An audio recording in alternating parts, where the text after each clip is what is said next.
Welcome to the WRAL Daily Download. I'm Grace Holland. Holly Hill Hospital, the Raleigh mental health facility with a history of problems and patient care, is facing more scrutiny after 7 teens escaped from the South Campus on Sunday.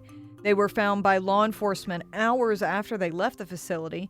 WRAL's Heidi Kirk is working to get answers about how this happened. Heidi, thanks for being here. Hey, Grace. So what is the timeline of this most recent incident, and what do we know about what happened? Absolutely. So I'll mention right off the top that everything that we know either came from the CEO of Holly Hill Hospital, her name is Lee Holston, or a release that we got from the Raleigh Police Department. So whenever we start to talk about this, that's where we got this information. So the Raleigh Police Department told us that they got a call around 8:07 to be specific, to go to Holly Hill Children's Hospital because there was a disturbance amongst some of the juvenile residents there. What we've learned from Holly Hill is that there was 7 teens involved in this. They attacked a staff member, retrieved that staff member's keys, kicked their way through an exterior door, and left the facility. Now, we do know at this point that 4 of those staff members were injured. We believe that they were minor injuries.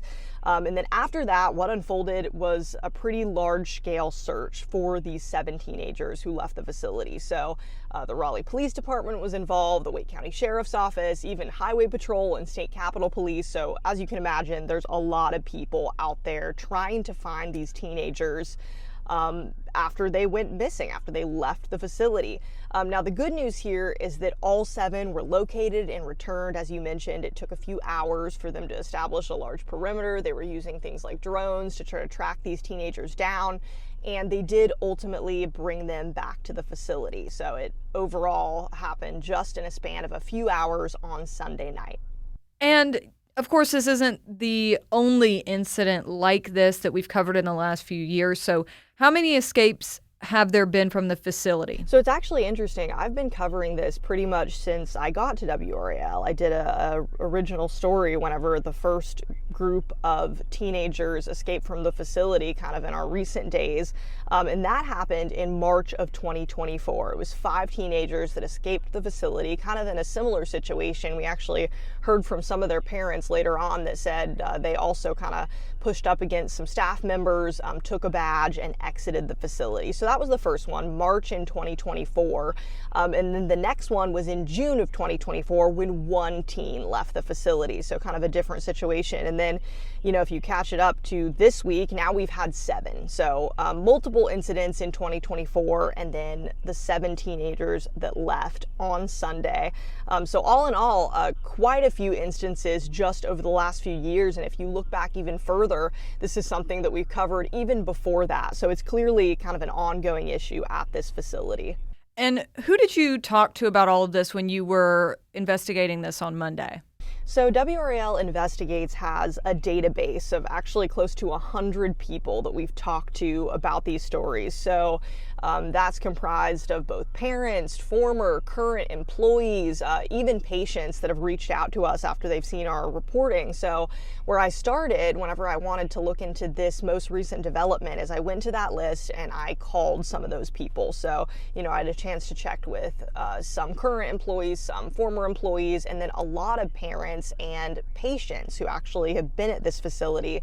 And the person that I ended up interviewing, I felt like was a good fit because she went through this in March of 2024. Her 15-year-old son at the time escaped alongside 4 others, as I mentioned, and was actually gone for several days. So, back whenever we covered this originally, Kristen Chavez Anthony told us that, she was going through some of the hardest days of her life. When her son was missing, she really didn't have any firm communication from Holly Hill about what was going on, how he got out, all that type of thing. And ultimately, he came back. He actually turned himself in to Raleigh police officers. But it was a really scary moment. And so, whenever we talk about this most recent incident involving the 7 teenagers, it's something that any of those parents can relate to who, had their child leave this facility on their own and then, the days to come have no idea where they went. So, she really sympathized with this situation. She said, I'm really just thinking of the families, the parents, the siblings, the caretakers of these teenagers that may have gotten that same phone call letting them know, your teenager is one that escaped the facility. And it is a little bit different in the sense that, Chavez Anthony's son was gone for several days. In this case, it was just a matter of hours. But as you can imagine, just really scary for any parent or family member who's gone through this. Right. Let's take a quick break right there, and we'll be right back.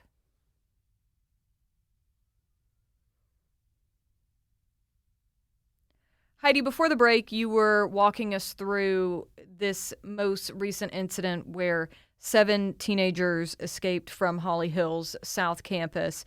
And, you were talking about the history of this, or at least the recent history of this. So state health officials have looked into Holly Hill. What did their inspection find? Absolutely. So this is something that we've covered very thoroughly. So I'm referring to my notes on a few things that, we've documented for years now. So we know that one inspection that took place over the last couple of years was actually prompted after those 5 children escaped the hospital in March. It actually happened over a 3-day span.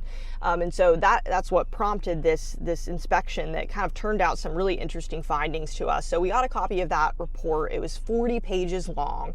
And we counted 10 of those pages specifically said the hospital violated policies that prevented patients from escaping. So that kind of really hits the nail on the head of this issue that we've been talking about for so long. They violated those policies, and therefore that is kind of what led to these escapes. And I'll just highlight some of the other things that the report found.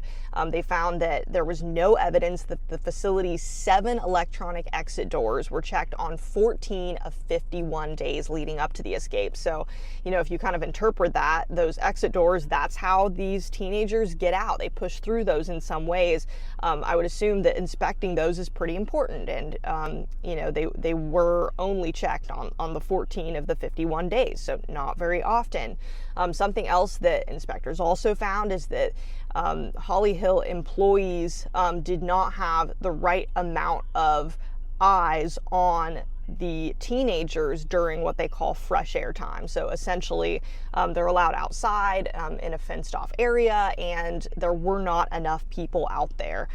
So as you can imagine, those are just 2 issues of a very long list of things that kind of went wrong here that state inspectors, specifically highlighted as some of the areas where there have been downfalls. We actually looked back in our archives and saw, a lot of inspections have happened, and, we don't know what prompted every single one, but that leads you to believe that, these aren't kind of your annual typical inspections of this facility, that, some of these were brought on by those specific issues that were highlighted.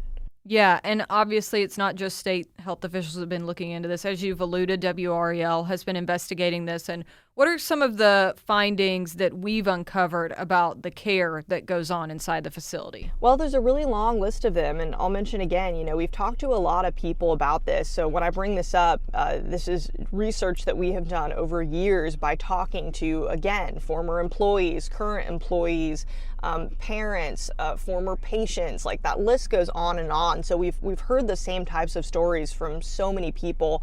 In fact, I actually did a sit-down interview with some former executives at Holly Hill over a year ago who really, brought attention to some of these issues. One of the things that we've heard from people over and over is that patients are over-medicated. And one of the reasons that some employees might feel the need to do that is because there are huge gaps in staffing. Holly Hill has told us time and time again that, they've met the requirements for staffing, which is exactly what the CEO told us today. They said we have our numbers in line, but, we've heard from several whistleblowers that have told us over and over staffing is one of the main issues. And so it leads to, the need to over-medicate patients so they can handle the numbers of patients that they've had. This is what we've been told.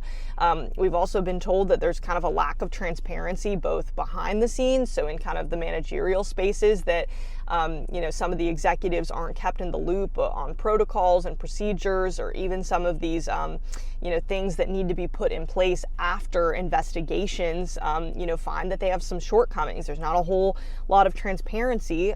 We've also heard from parents that they feel kind of left in the dark by these facilities, that they don't get to know what kind of care, often their young people in their lives are getting. It's a lot of frustration. But I mentioned this before, but I really want to hit home. A lot of these issues, executives have told us, current, former employees have told us they believe lead from the fact that they just don't have the right amount of staff. So these are some of the things that we've uncovered. I'll also mention we always ask Holly Hill these questions. We've emailed the CEO directly. She does get back to us. And they often, tell us that they have things like performance improvement programs for members of the team, that they are enhancing their practices to address safety. I'm reading directly from a statement that we got, less than a year ago, saying that anytime there's an issue, they establish an action plan. They address those concerns. They take allegations seriously. They investigate these things. And whenever I brought this up to one of the parents that I was talking to of one of the teenagers that escaped today, they said, we just haven't seen that action really play out. They wanted to believe, kind of when some of the early escapes happened, that they were going to put protocols in place. And they tell me that they just don't believe that's the case, given that this has been an issue that seems to persist. So it's been a really long saga here that we've just continued to cover. And now, once again, this issue is really back in the spotlight. Yeah. Well, Heidi, thank you so much for your reporting on this and for staying on top of it. And thank you for listening to the WRAL Daily Download and for making us part of your morning routine. Another great way to get WRAL news is the Morning Briefing newsletter. It's a daily email with Triangle news, events, and headlines to help you get ready for the day. You can sign up at WRAL.com/newsletter.